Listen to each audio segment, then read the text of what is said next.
Buenas noches, bienvenidos a Al otro lado de la realidad. Dentro de unos días, el 25 de julio, celebraremos la festividad de Santiago Apóstol. Este año tiene una característica especial. El Día de Santiago coincide con un domingo, lo que quiere decir que este 2004 es un año santo jacobeo. Esa circunstancia no volverá a repetirse hasta el año 2010. Sin embargo, eso no es óbice para que durante todo este tiempo los caminos que conducen a Santiago se llenen de peregrinos buscando la salvación del alma. O quizá no, quizás son simplemente turistas que por el morbo de lo sagrado comienzan a recorrer una ruta que lleva siglos abierta. El primer peregrino llegó a Santiago hace 1200 años. Hoy son 70.000 los que cruzan esos senderos hasta lograr el jacobeo. Queremos invitarles a ese viaje, que nos acompañen a la ruta de las estrellas, a la ruta del Camino de Santiago y descifrarles algunos de sus secretos, porque los peregrinos de la antigüedad, en vez de guiarse por las conchas azules y las señales que hoy adornan el camino, se guiaban, los antiguos, siguiendo las estrellas del firmamento. La Vía Láctea era la contrapartida celeste de ese Camino de Santiago. Y para hablar de ello, tenemos en nuestra mesa a un buen grupo de estudiosos y expertos. Algunos tan inclasificables como Fernando Sánchez Dragó. Buenas noches, Hola, Fernando. buenas noches, Javier. Muchas gracias por atender a nuestra invitación. Gracias a ti por invitarme. Fernando, viajero, escritor, premio Planeta, has estado en 74 países por lo menos. 83 ya. Ya 83. Ese dato está un poco desfasado. viejo. 83 países. Y una de las afirmaciones con las que me ha sorprendido esta noche es que el Camino de Santiago no comienza ni en Roncesvalles, ni en Somport, en Huesca, ni siquiera en Francia, sino que comienza en viajes. Bueno, yo en realidad, por ejemplo, yo cuando dedico este libro mío suelo poner una dedicatoria, incluso hoy me parece que a alguno de los presentes le he puesto una dedicatoria así, le digo, Compostela está dentro de ti y fuera de ti. Y también otra dedicatoria sería, el camino empieza en ti, pasa por Compostela, llega al Finisterre, llega al mar y vuelve a ti. Pero hace un par de años, recorriendo la India, descubrí algo que a pesar de haber descubierto yo la India, pues hace 30 o 40 años, no sabía. Y es que Ganges significa Vía Láctea. El Ganges nace en el Himalaya, en Gangotri, por ahí, no están las fuentes del Ganges, con lo cual realmente no es un disparate decir que el Camino de Santiago empieza en el Himalaya, va hacia Oriente, hacia el Golfo de Bengala, siguiendo el curso del Ganges, que está esmaltado de peregrinaciones, llega incluso a Japón, donde una de las 4 islas principales del archipiélago japonés, la isla de Shikoku, se parece extraordinariamente a Galicia y es también la sede de una peregrinación de 365 templos que los peregrinos deben ir recorriendo a lo largo de varios meses. Y en cambio, hacia Occidente, pues viene hacia España y llega a lo que en el mundo antiguo era el término del orbe, donde empezaba el Hades, la tierra de los muertos, el océano tenebroso, el Atlántico, ¿no? Así que recorre el mundo entero. Y esa es también la imagen de la concha jacobea. La concha jacobea son multitud de caminos que convergen en un solo punto, en una lez, donde converge el infinito, como hubiera dicho Borges. Hay, por tanto, una historia mágica del Camino de Santiago, que es el libro que Fernando ha publicado por estas fechas. Hay otro libro que también nos ha invitado a traer a otro invitado a esta mesa. El libro se titula Camino de Santiago, Geografía del Espíritu, y es de Jaime Cobreros. Jaime Cobreros, que es uno de los mayores expertos en el simbolismo románico en habla hispana, autor de este libro. Buenas noches, Jaime. Buenas noches. Jaime, en tu libro hablas de que existe un camino horizontal, pero también un camino vertical que conecta con las estrellas. Sí, efectivamente, el camino horizontal más o menos lo conocemos todos, hemos oído hablar abundantemente de él y lo hemos practicado, y junto a él, y paralelamente a ello, aunque no parezca geometría, paralelamente al camino horizontal, hay un camino vertical, que es el que recorre en su interior el peregrino, y que además tiene elementos en cada etapa y en cada paso del camino horizontal que le hacen progresar por ese camino espiritual, el camino vertical, de manera que pueda llegar hasta la meta, a la verdadera Compostela, no a la Compostela física que en este momento se nos exhibe. Tenemos también en la mesa a Marta Rivera de la Cruz. Buenas noches, Marta. Hola, buenas noches, Javier. Eres periodista, escritora, acabas de publicar un libro que se titula Grandes de España. Los Grandes de España, por cierto, también han acudido en algunas ocasiones a algunos trancos, algunos tramos del Camino de Santiago. Incluso en algunos casos, como Catalina de Aragón, tuvieron algún encuentro no muy agradable, ¿no? Pues no, porque Catalina de Aragón pasó por Santiago camino de Inglaterra, donde iba a casarse con Enrique VIII, entonces quiso escuchar misa en la catedral y quiso que se pusiera a funcionar para ella el botafumeiro, y entonces fue una cosa que solamente ocurrió en la historia 3 veces. En un momento dado el botafumeiro se desprendió, cruzó la nave, que se llenó de cenizas en ese momento, y alguien quiso ver un presagio negro en aquel acontecimiento, que efectivamente se cumplió. Se cumplió porque Catalina de Aragón terminó sus días muy mal. Muy desgraciada. También tenemos al autor de otro importante libro aparecido en estas fechas jacobeas en las librerías españolas, que es Un viaje mágico por el Camino de Santiago.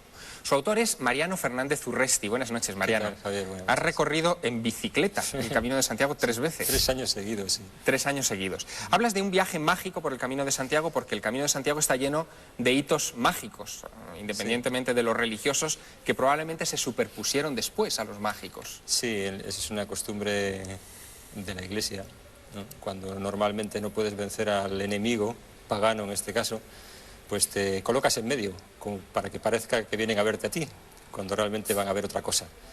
Y en mi opinión eso es lo que ocurrió en el Camino de Santiago y sigue ocurriendo. Para mí el Camino de Santiago es un camino de transformación. Tal vez, enlazando con lo que dice Fernando, es un coqueteo permanente con la muerte no física, aunque quizás en alguna ocasión parezca que también, sobre todo con la muerte interior. Y yo creo que en el tránsito del camino, en ese interín que dura 30 días aproximadamente, si se hace andando, un poco menos si se hace en bicicleta, lo que se va produciendo es una transformación del sujeto, si es peregrino y no turista, que finalmente pues tiene como resultado un paisano nuevo. Hablábamos de que el Camino de Santiago tiene conexiones estelares, cósmicas, con las estrellas. En ese punto vamos a abundar esta noche. Vamos a sumergirnos en esa mentalidad mágica, cósmica, estelar, de esa ruta que muchos de ustedes quizá vayan a recorrer en las próximas fechas.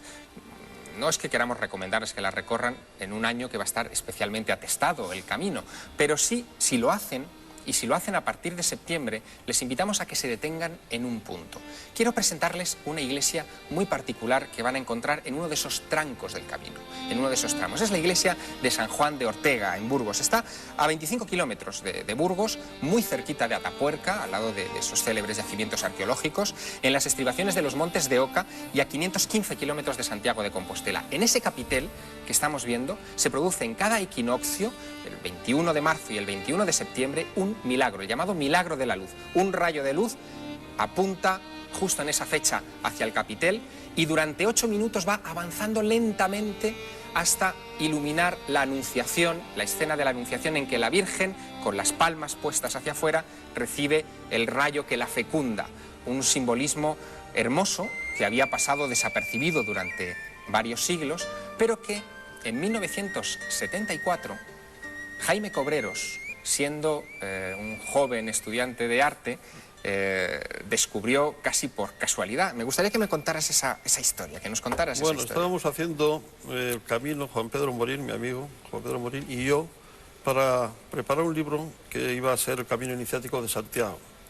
Entonces lo recorríamos ya distintas veces, para un lado, para otro, de etapas distintas, etcétera, y recalamos una tarde en San Juan de Ortega. San Juan de Ortega es una aldea prácticamente al pasar los Montes de Oca, la caída del Monte de Oca hacia Burgos. Tiene 6 o 7 casitas, algunas ya deshabitadas en aquel momento, estoy hablando de los años 70 y pocos, y había un párroco que curiosamente era casi ciego, don Miguel Alonso, que estaba, desde que salió del seminario, lo habían destinado allá. No había conocido prácticamente ninguna otra cosa. Este señor, ya muy mayor, nos abrió muy amablemente la puerta, nos estuvo enseñando, y casi al salir nos comenta, miren, en aquel, y además él decía, miren, y no veía, y señalaba, en aquel capitel de allá, he observado, cuando veía, que sucedían algunas cosas, como que el día de San José se iluminaba el capitel. Y le digo, don Miguel, ¿cuál se está refiriendo? ¿El de la Anunciación? Me dice, sí, el de la Anunciación. Y dice, y me dice usted que en el día de San Miguel, de San José. Y digo, pues entonces el de San Miguel también. Dice, al comienzo del otoño también se ilumina, efectivamente. Y digo, pues no se preocupe usted, que el próximo otoño estamos aquí por esas fechas. ¿Acudisteis otra vez? Yo me di cuenta de que efectivamente estaba hablando de los equinoccios. y que estábamos ante una anunciación que precisamente se celebra el 25 de marzo, San José el 19 de marzo y el equinoccio el 21 o 22 de marzo. Entonces acudimos, hubo suerte porque había sol, nos abrió amablemente, usted algo recordaba al bueno de don Miguel, y había un matrimonio madrileño que andaba por allí de casualidad que había caído. Y estupefactos, Juan Pedro Morín y yo, y el matrimonio madrileño, que quisimos explicarle un poco, porque para nosotros estábamos verdaderamente asombrados. El rayo de sol hasta las 6 de la tarde fue subiendo, entra precisamente por esa ventana que se ve ahora, que está alta, hacia las 6 y 5 de la tarde empezó a subir, y iluminó a las 6 y 5 pasadas plenamente el capitel de la Anunciación. Eso se ha hecho deliberadamente, lógicamente. Claro, por los entonces, a pesar de lo que crean muchos, de que es una casualidad, incluidos algunos sacerdotes, etcétera, es deliberado por el hecho de que la Virgen y el Arcángel San Gabriel se dirigen al rayo. No San Gabriel se dirige a María, como suele ser lo habitual en las anunciaciones, y puede aparecer 150 años después, Fray Angélico, en algunas de sus anunciaciones dibuja un rayo de sol por primera vez. Esto es 150 años antes. Es decir, y por primera vez, perdón, en el románico se da un hecho único que no se ha vuelto a describir nunca más en el románico, que es que algo exterior a un capitel potencia el simbolismo de ese capitel a límites extraordinarios, como nunca se había hecho hasta entonces. Se ha dado, por ejemplo, que rayos de luz el día del patrono de una iglesia puedan incidir en su tumba o en algún otro capitel. O sea, que están perfectamente orientadas en fechas específicas. Nunca una anunciación, que es la manera de simbolizar precisamente al Espíritu Santo. ¿Cómo se bueno, esto que está contando Jaime es un fenómeno recurrente en muchos enclaves sagrados, que han sido construidos de tal forma que el rayo del sol en una determinada fecha ilumine lo que es la parte central, el Santa Santorum, por así decir. Esto está, por ejemplo, lo que pasa es que a veces se opta por lo solsticial y a veces por lo equinoccial. Claro. Por ejemplo, en el caso de Stonehenge, el famoso enclave megalítico situado en Inglaterra, ahí es solsticial. En el caso de la fortaleza cátara de Monsegur, la gran fortaleza, también es solsticial. En cambio, en el caso de los mayas, por ejemplo, la pirámide de Chichén Itzá, donde está dibujada en piedras de distinto color la serpiente de plumas, Quetzalcóatl, también se ilumina cuando llega el equinoccio, ¿no? Claro, es que el equinoccio tiene un simbolismo mucho más rico que el del solsticio. Bueno, ya se anda. Entonces, Jaime. no. La noche de San Juan. ¿Cuál es ese simbolismo del es equinoccio? la única fecha astronómica en que el Sol pasa por el mismo punto 2 veces al año. Eso tiene un simbolismo mucho más rico de posición, que no tienen los solsticios. Que siempre aparece clavado en el mismo punto del cielo. Sí, es decir, antiguamente para hacer un templo, el sacerdote se sentaba durante un año en una silla en un punto concreto y ponía 2 columnas, 2 palos, a derecha e izquierda, según eran los solsticios, por donde era el de invierno y por donde salía el sol en el de verano. Pero en medio era el del equinoccio, y era donde verdaderamente iba el altar. Bueno, es que esto nos lleva directamente a lo que, en mi opinión, es la columna vertebral del Camino de Santiago, que son los maestros canteros. Es un camino de constructores, y de constructores que recogen la tradición de los constructores del Templo de Jerusalén. Sabios astrónomos también, no solo por constructores. Supuesto. Bueno, pero eso es porque toda la idea de la peregrinación es el macrocosmos reflejado en el microcosmos. Pero un momento, el orden divino trasplantado al orden Has dicho terrestre. del templo de Salomón, estamos hablando de judíos, por tanto, no de cristianos. Quiere decir que antes hubo alguna ruta... ¿De judíos o de fenicios? De fenicios. Porque realmente el templo, la famosa columna de Hiram y todo esto, eran constructores fenicios. Los grandes maestros de la construcción en lo que ahora llamamos Oriente Medio, que en realidad es Próximo Oriente y no Oriente Medio, eran los fenicios. Pero en fin, fenicios o judíos es lo mismo. Los constructores del templo formaban una cofradía, lo que con el correr del tiempo dio pie a los masones, francmasones. Masón significa albañil. Y de hecho las cofradías de maestros cantores dejan su huella a lo largo del camino y tenían un conocimiento extraordinario de las leyes de la arquitectura, que es lo que les permitía hacer es decir, templos como el lo del camino, lo del rayo de sol en San Juan de Ortega no es extraordinario porque sea eso. Se da hasta en los dólmenes y meniles de Antequera, se da como va penetrando el sol en los solsticios hasta dentro de la... Los dólmenes siempre están orientados hasta dentro de la cámara, ¿no? Permitidme que vayamos a la etimología también del lugar. Mariano, Compostela tiene un significado también que nos remite a las estrellas, ¿no? Sí, o hay quien dice que puede ser eso, hay quien dice que puede hablar del compos como materia de los alquimistas. de alquimista. Pero Compostela podría ser campo de la estrella Sí, también. o campo de estelas funerarias. O el compos alquimista que decía Fernando. Y entonces estaríamos hablando de ese rito de transformación al que yo hacía referencia en mi primera intervención. Pero regresando también al tema de las estrellas y la disposición de las cosas sobre la Tierra en función de cómo están en el cielo, sin duda hay muchos lugares donde podemos encontrar ejemplos, pero una cultura que fue no sé si pionera, bueno, fue un ejemplo de eso, fue la cultura egipcia. En Egipto encontramos la disposición, y tú lo sabes bien, de los templos según una determinada manera en función de cómo estaban también ordenadas las estrellas en ese momento. Y juegos de luces también los encontramos en Abu Simbel y en muchos lugares más. Bien, vamos, si me permitís, a hacer un alto en el camino. Hemos llegado hasta Egipto. Egipto nos va a dar mucho juego en el Camino de Santiago. Muchos quizá de ustedes no entiendan esa relación entre Santiago de Compostela, la ruta jacobea y Egipto. La hay. Después de la publicidad se lo contaremos.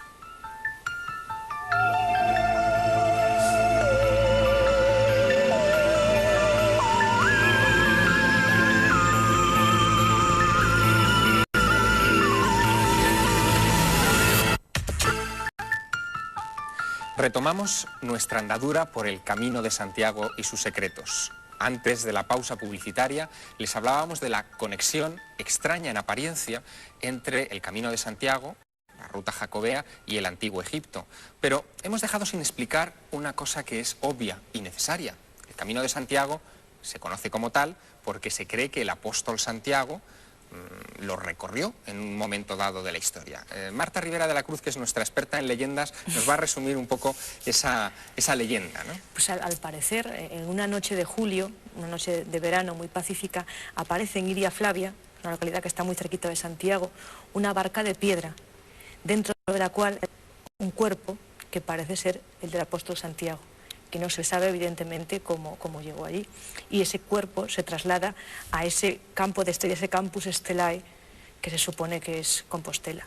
No se descubre en realidad los restos del apóstol Santiago hasta mucho tiempo después, ¿no? Se descubre en el... No, los restos no se descubren nunca. Ajá. Es decir, la leyenda de Santiago, de la venida del apóstol Santiago a España, se genera cuando pues un monje, un asceta, Pelayo, hombre del mar, es lo que es, pues tiene una visión en un castro sin importancia que estaba en el camino que iba de Iria Flavia a lo que luego sería Santiago de Compostela. Y entonces ve unas lenguas de fuego, una vez más las estrellas de las que estábamos hablando, oye unos cánticos como de trasmundo y hace una cosa rarísima. En lugar de pensar como piensan todos los gallegos, no sé, que ha visto la Santa Compaña o algo así, se va a la obispalía más cercana donde estaba el obispo Teodomiro y le cuenta esto.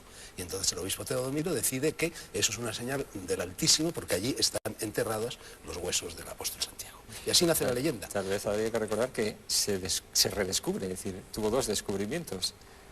Con el paso del tiempo eso se cuestiona, incluso se olvida, y después se vuelve a hacer ya propiamente una excavación detrás del altar mayor, y a finales del siglo XIX aparecen unos restos mondos y rondos, que se guardan en un arca santa, que hasta es la que finalmente hay bula, Ajá. por bulas que no quede, y el Papa León XIII pues dicta... Declara dogma de fe lo que hasta entonces solo había sido una leyenda. Y la pregunta... Pero a mí me gustaría añadir algo a esto que acaba de decir Mariano. Yo en el año 1983-84 dirigí un curso sobre Prisciliano por cuenta de la Universidad de Valencia y Pelayo en Pontevedra. Y Prisciliano, este señor... Prisciliano, pues es un hereje cristiano, un hereje gnóstico, en la gran crisis del cristianismo en el siglo IV, digamos que el que capitanea la posibilidad de un catolicismo, de un cristianismo español ibérico, es Prisciliano, que es un hombre degollado a finales del siglo. Bueno, pues en ese momento me llama una marquesa, no puedo decir su nombre, supongo que ya habrá fallecido porque era bastante anciana, y me cuenta que su marido había estado presente cuando se abrió la cripta y dicen que allí le había contado a ella, su marido, que apareció una lápida donde decía aquí está enterrado Prisciliano. Y por orden del obispo esa lápida se destruyó.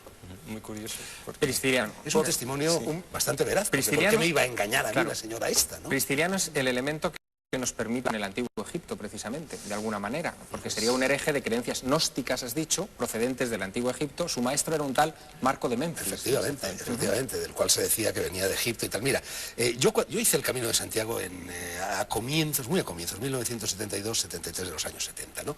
Y entonces, de repente, yo creo que es la tesis más novedosa que yo aporto en mi libro sobre el Camino de Santiago, es que es una reconstrucción del mito de Osiris. Osiris es también un dios de los muertos en Egipto, como tú has señalado, la importancia que la muerte es un viaje viaje a la tierra de los muertos. Además, para iniciarse, para convertirse en un hombre de conocimiento, en un hombre superior, hay que bajar siempre a los ínferos, hay que morir, es lo que hace Jesús, es lo que hace Ulises, es lo que hace Eneas, es lo que hace el propio Dante muchos siglos después, y renacer convertido en un hombre nuevo. Ese es el sentido de transformación, y para transformarse hay que morir.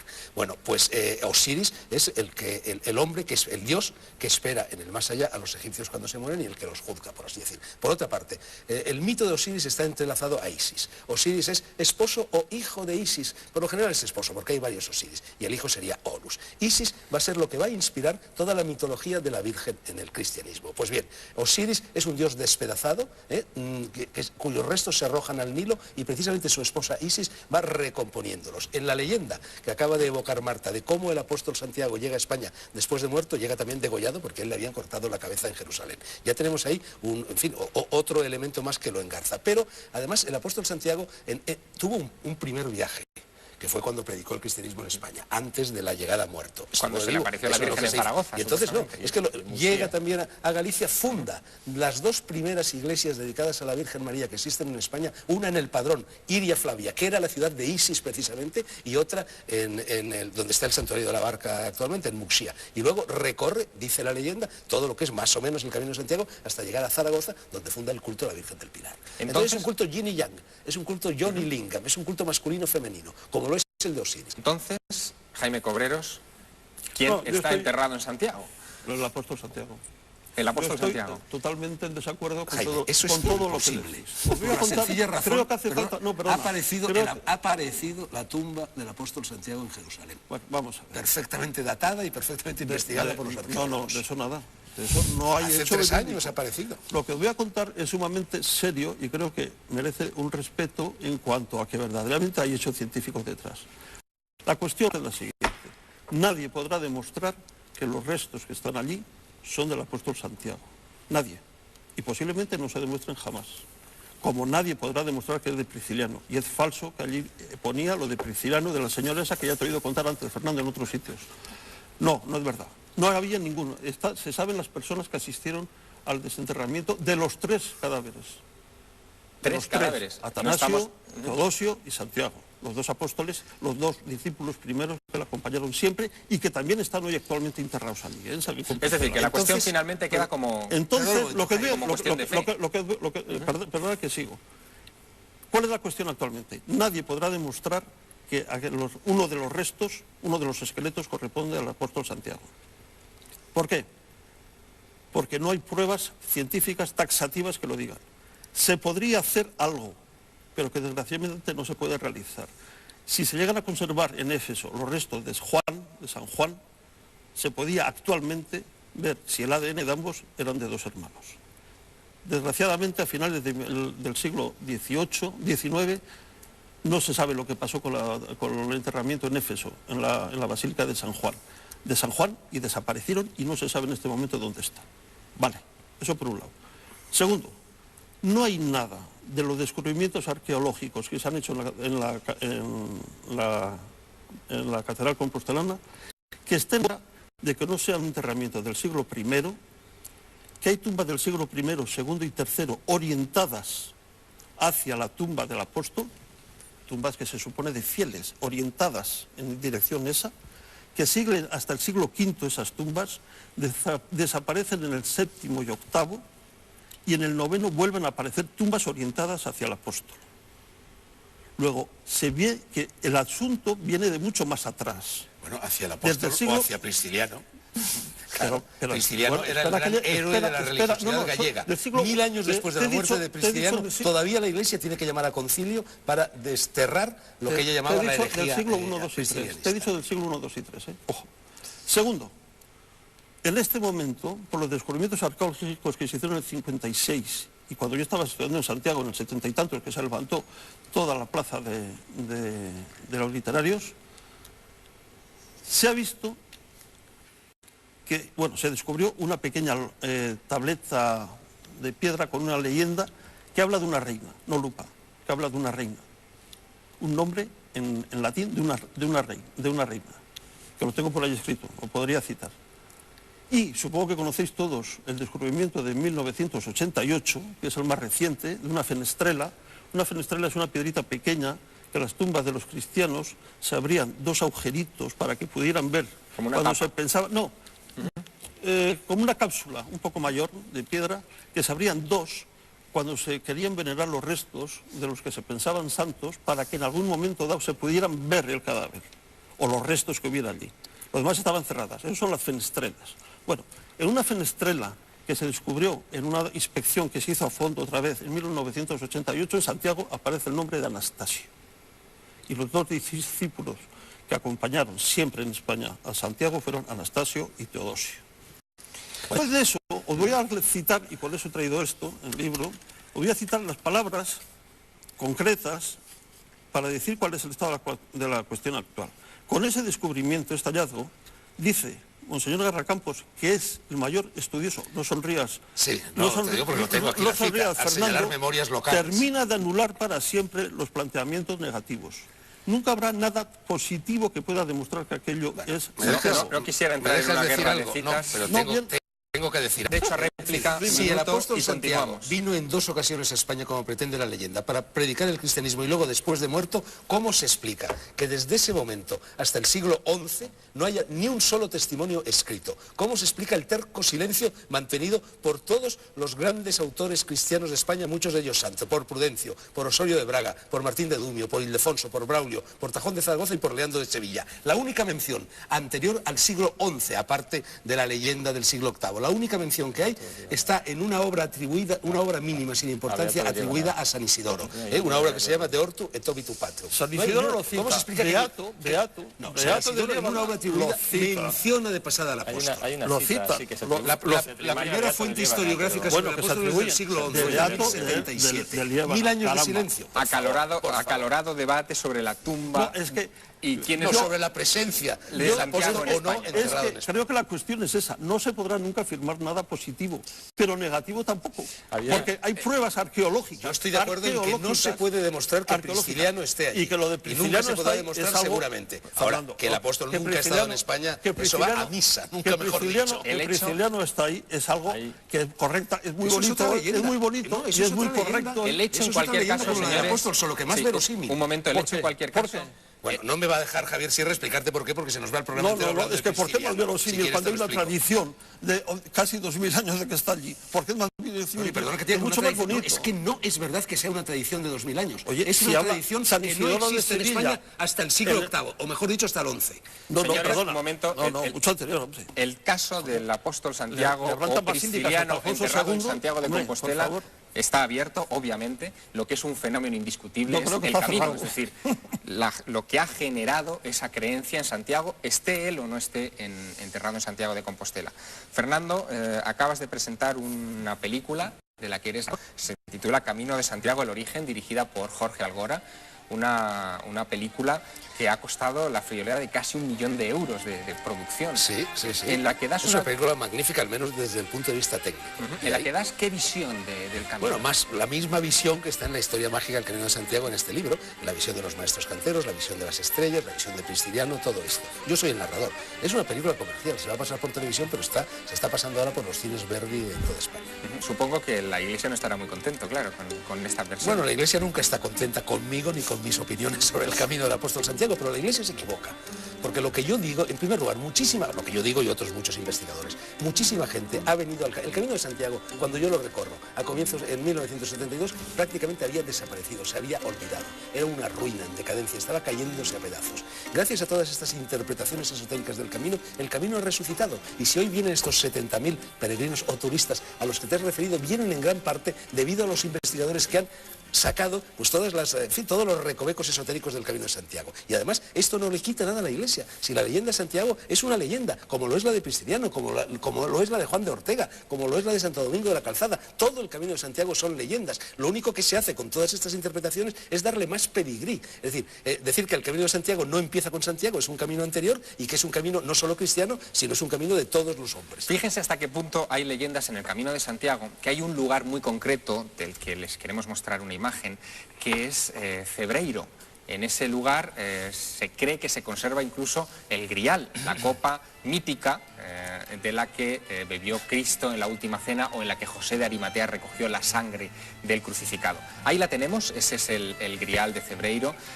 Marta Rivera, de esto sí que hay pocas dudas históricas de que no es el verdadero grial. Eso está claro que no es el verdadero grial.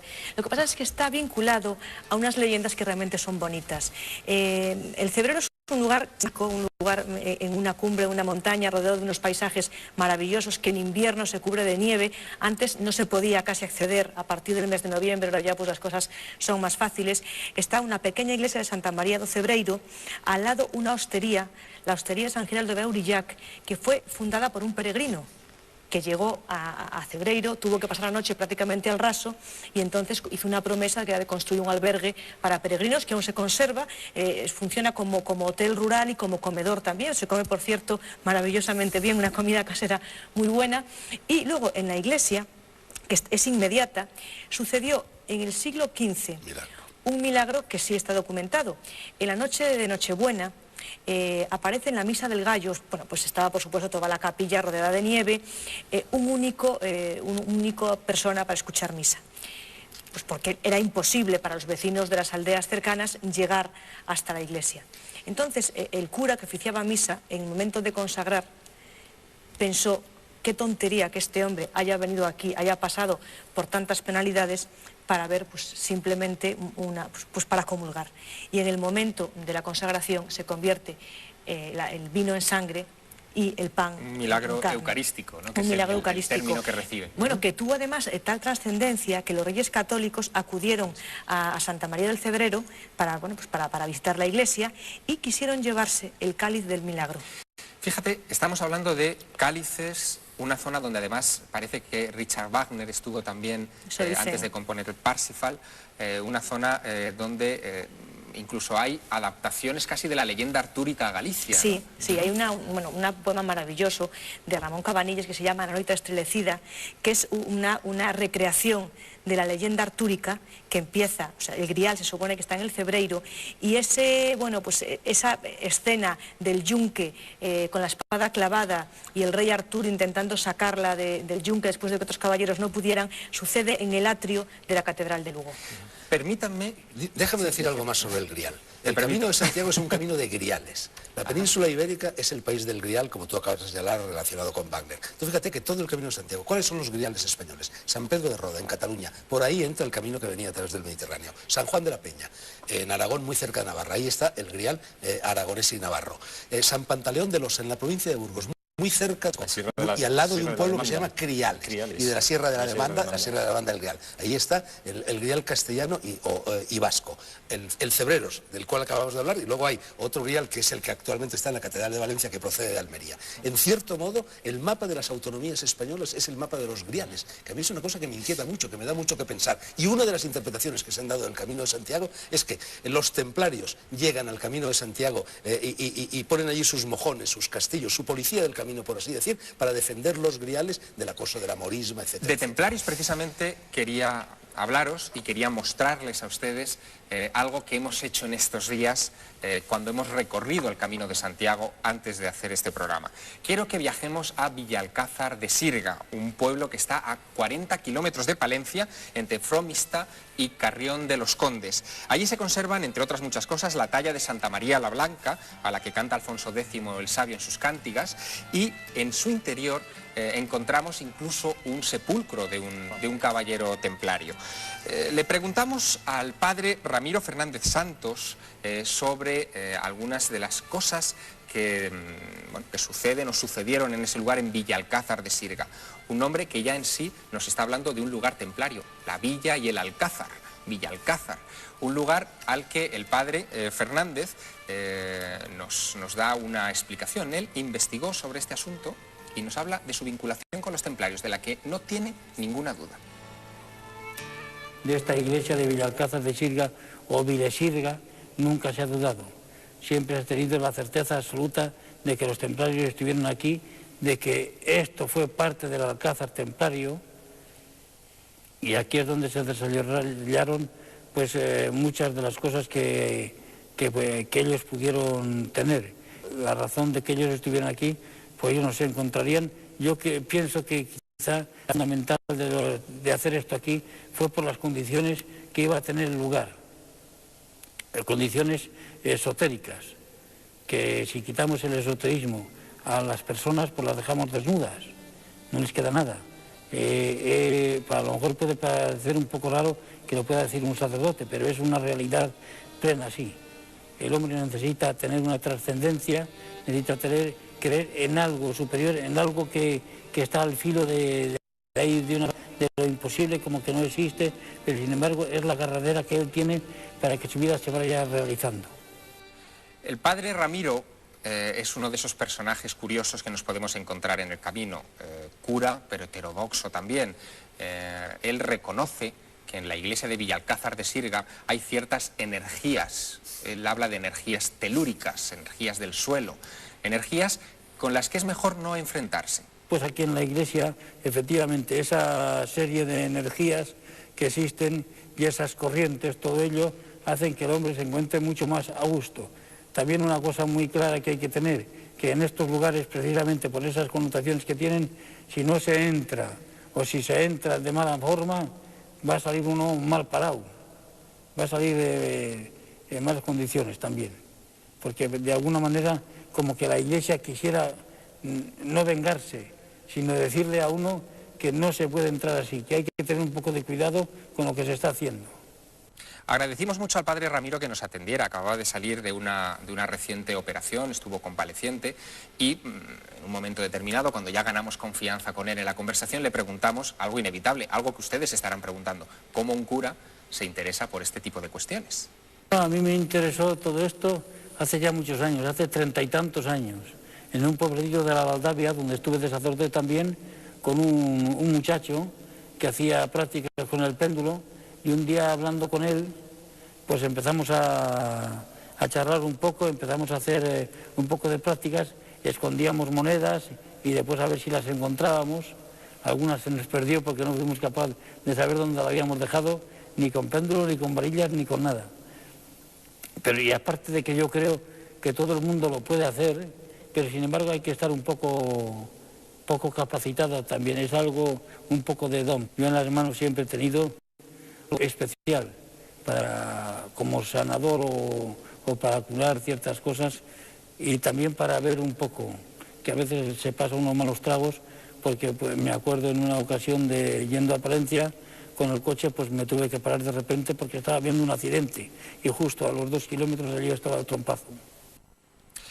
El padre Ramiro con su péndulo nos mostró que existía una corriente telúrica subterránea, de agua subterránea, justo delante del altar mayor. Incluso nos mostró un pozo que estaba ahí junto al altar mayor, que pudimos abrir, pudimos ver su interior. Efectivamente es uno de esos lugares todavía vivos de agua natural, de corriente de agua que está en esa iglesia y que según el padre Ramiro y según otros estudiosos de las energías de la tierra, de las energías telúricas, sirve para purificar toda esa negatividad que pueden llevar los peregrinos al lugar, que de esa manera se desagua por este lugar extraño dentro de una iglesia. Energías telúricas, extraño concepto, pero también común, ¿no es así, Mariano?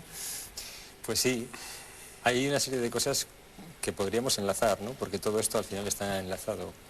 La leyenda que antes citaba Marta, a partir de Cebreiro y de la llegada de Isabel la Católica con el propósito de llevarse el Santo Grial o el Grial aquel, tiene una segunda parte, y es que la mula sobre la cual pusieron el tesoro se negó a caminar. ¿Por qué se negó a caminar? Y esto es algo que podemos encontrar en la Virgen de la Encina de Puenferrada, encontrada supuestamente por un templario. Podemos encontrarlo en distintos lugares. Hay sepulcros que se obstinan en no ser movidos de su lugar. ¿Por qué? Porque lo importante es el lugar, no el objeto. Es decir, existe una fuerza que tira de eso hacia el suelo, que hace que el objeto en sí mismo tenga sentido y solo sentido en ese lugar y no en otro. Tal vez es lo mismo que nos quería decir. Es lo que los chamanes llaman un lugar de poder. Efectivamente. Pero entonces, Fernando, en una época en la que nos manejamos con GPS, en vez de mirar a las estrellas, uno puede llegar a percibir ese pendurismo? Sí. Por supuesto que sí, con un péndulo, por ejemplo, como el buen padre Ramiro, no sé, que le van a tirar de las orejas, por cierto, del obispado, me temo, ¿no? Pero, en cierto modo, ya tenían un GPS los peregrinos medievales. Ese extraño báculo en forma de tau, ahí en el Pórtico de la Gloria hay una figura del apóstol que tiene un báculo en forma de tau. Hay dos grandes báculos.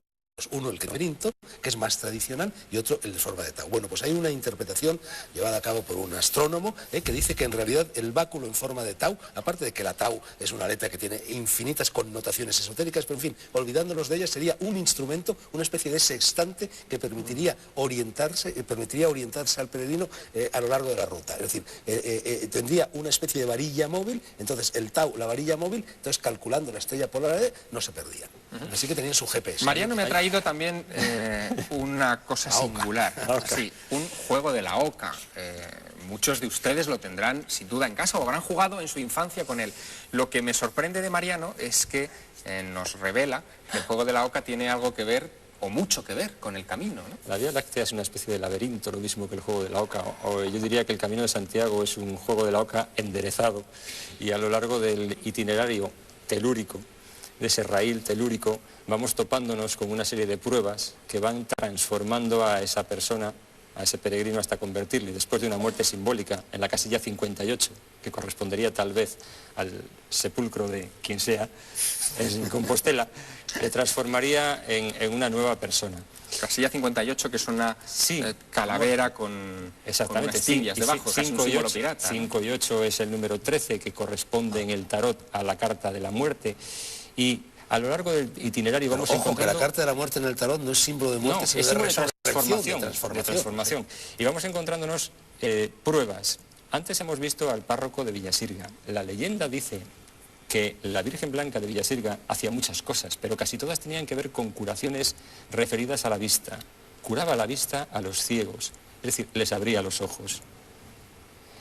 A lo largo del camino vamos encontrando señales que nos abren los ojos a una nueva realidad.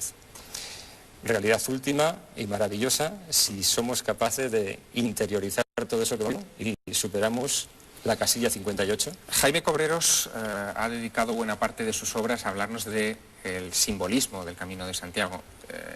Todos estos símbolos, ¿cómo deben entenderse? Es decir, alguien del siglo XX acostumbrado a leer en los periódicos y no a leer en los capiteles, ¿cómo puede comprender esas señales en el camino? Vamos a ver, el Camino de Santiago no solo reúne símbolos, sino que reúne el corpus simbólico, reúne mitos, reúne ritos y reúne símbolos.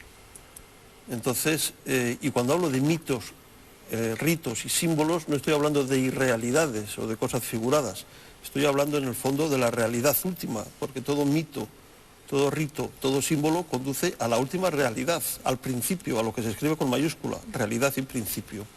Por tanto, algo que entra por los sentidos, como puede ser el símbolo, traspasa las distintas órdenes de la realidad hasta llegarnos a la última. Ese es el valor del símbolo, que nos pone en contacto con la última realidad, con las verdades trascendentes, con las verdades supremas.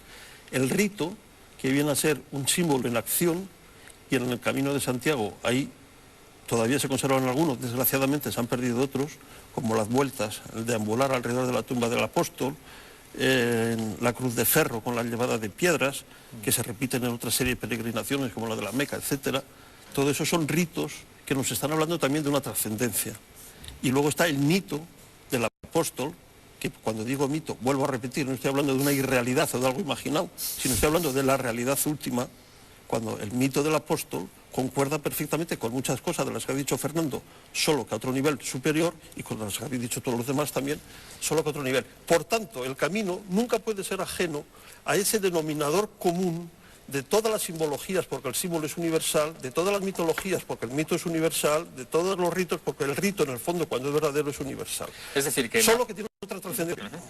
No hace falta, por lo tanto, hablar latín o hablar castellano, da igual la lengua que se emplee, porque eso va directamente al corazón. Es la lengua de los dioses, como decían los antiguos, el símbolo, porque no se puede, expresa lo inefable, lo que no tiene fabla.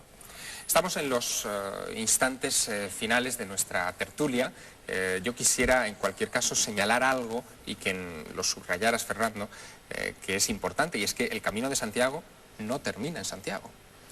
Bueno, efectivamente es ilógico que una persona emprenda un viaje desde remotísimas tierras que llegue a 30 kilómetros del mar y que no llegue al mar. Claro. En lo que hoy llamamos Finisterre o Fisterra, estaba el Ara Solis, y eso está perfectamente documentado en la época de los romanos. El Ara Solis era el altar del sol, y entonces tú imagínate, un hombre del mundo antiguo que recorría el mundo entero para llegar, lo hemos dicho antes, al lugar donde terminaba el mundo rotulado, el mundo conocido por la antigüedad clásica. Esas líneas del Finisterre, donde además había toda clase de leyendas, de petroglifos, de insculturas procedentes de un legendario desembarco de Atlantes o de algo parecido a Atlantes. Entonces esa persona en el altar del sol asistía simbólicamente, como señalaba Jaime, a la muerte del sol. Veía cómo el sol descendía en el horizonte, él moría al mismo tiempo que el sol y al día siguiente renacía convertido en un hombre nuevo. Esa es la verdadera espoleta del Camino de Santiago, y eso convierte el Camino de Santiago en algo no ya histórico sino prehistórico, que existía antes de que la historia se echara a andar. Y hay un cementerio en Santa María de Noya donde encontramos una serie de lápidas supuestamente escritas por canteros, también supuestamente con signos gremiales, dice la historia convencional, con signos iniciáticos, dice la historia heterodoxa, que vendrían a ser las lápidas donde ellos de alguna manera representaban su propia muerte simbólica. Son lápidas que jamás cubrieron ninguna fosa. Están hoy en día en Santa María de Noya, en un cementerio que puede ser visitado actualmente, como están expuestas como un museo. Yo diría que es una prueba más de sabor egipcio que tiene todo esto, porque en última instancia el caminante o el hombre que hoy lo hace en bicicleta o a caballo, como fuera, al final llega a la Amenti, el Amenti de los egipcios. El más allá. El más allá. El otro lado. Claro, el otro lado. Y se te ha olvidado decir que Noya es un topónimo fonéticamente emparentado con Noé. Noé. Y hay Noé. también una serie de leyendas relativas al desembarco diluvial, postdiluvial. Que nos llevaría muy lejos. Ahí hay No una es- persona enterrada, un personaje enterrado, Joan de Estivadas, enterrado en esa iglesia, cuyo nombre también nos llevaría a hacer distinto. Y en la ría de Noya está el Castro de Baroña, al que las habladurías locales atribuyen el hecho de haber sido el primer lugar donde desembarcó Tan Noé complicado después de Yo creo que o tan simple como el Todo juego de cuadra, la oca, todo cuadra. todo rueda y todo nos lleva a ese lugar mágico yo que es Santiago. Nos lleva al paraíso. Al paraíso. Yo creo que está la madre Pero, oca. si me permitís, esto es solamente el inicio del viaje. Lo que hemos hecho ha sido esbozar para los verdaderos peregrinos, no para los turistas, algunas claves para recorrer ese camino que no solamente se recorre con los pies, sino también con el corazón. Gracias, Fernando. Gracias, Marta. Gracias, Jaime. A ti. Gracias, Mariano. Continuamos en estos últimos segundos, en estos últimos minutos del programa, con esa sección que llamamos Línea Abierta y que dedicamos a todas las consultas que nos hacen llegar a través de nuestro correo electrónico o nuestra dirección postal. Quien se encarga de centralizar toda esa información y de contarnos cuáles son las inquietudes que ustedes nos manifiestan es Carmen Porter. Carmen, buenas noches. Buenas noches, Javier. ¿Qué es lo que nos han mandado, enviado, comentado los espectadores Muchísimas esta semana? cosas y hay que agradecérselo porque además nos ven no solo en Madrid, que son la mayoría de nuestros espectadores, sino también a través de Digital Plus y otros operadores vía satélite, pues nos ven el programa en toda España, incluso fuera de España. En Alemania, por ejemplo, Rosa Aro nos dice que reside en Heidelberg, en Alemania, y que pues, la mandamos un beso. También ella vía satélite, pues que nos ve y que le encanta el programa. Esta semana en el buzón ha aparecido algo realmente curioso, a nosotros nos ha llamado mucho la atención. Me gustaría que nos lo contaras, Ha Carmen. aparecido cosas curiosas porque, fíjate, los espectadores se contestan unos a otros. Recibíamos un mensaje de Pedro Llorente Guijarro que decía que en un programa pues hablamos de mensajes ocultos en la música. Y él nos decía, es cierto que existen esos mensajes ocultos. Es cierto que los Beatles, grupos como los Beatles o The Kiss, por ejemplo, emitían esos Mensajes poniendo el disco al revés y Efectivamente. aparecía un mensaje normalmente pues no muy bueno, siempre referidos a la muerte o al demonio. Y fíjate, otro amigo en esta misma semana nos mandaba otro correo. Félix Sánchez Jiménez nos decía que había descubierto un mensaje oculto, pero en un grupo español, ¿Qué dices? en Mecano, en la canción Hoy no me puedo levantar, No me lo puedo creer. que si la oíamos al revés Ajá. se escuchaba una cosa como velo del demonio. Eso- Si quieres, vamos a oírlo, Javier. No me puedo levantar.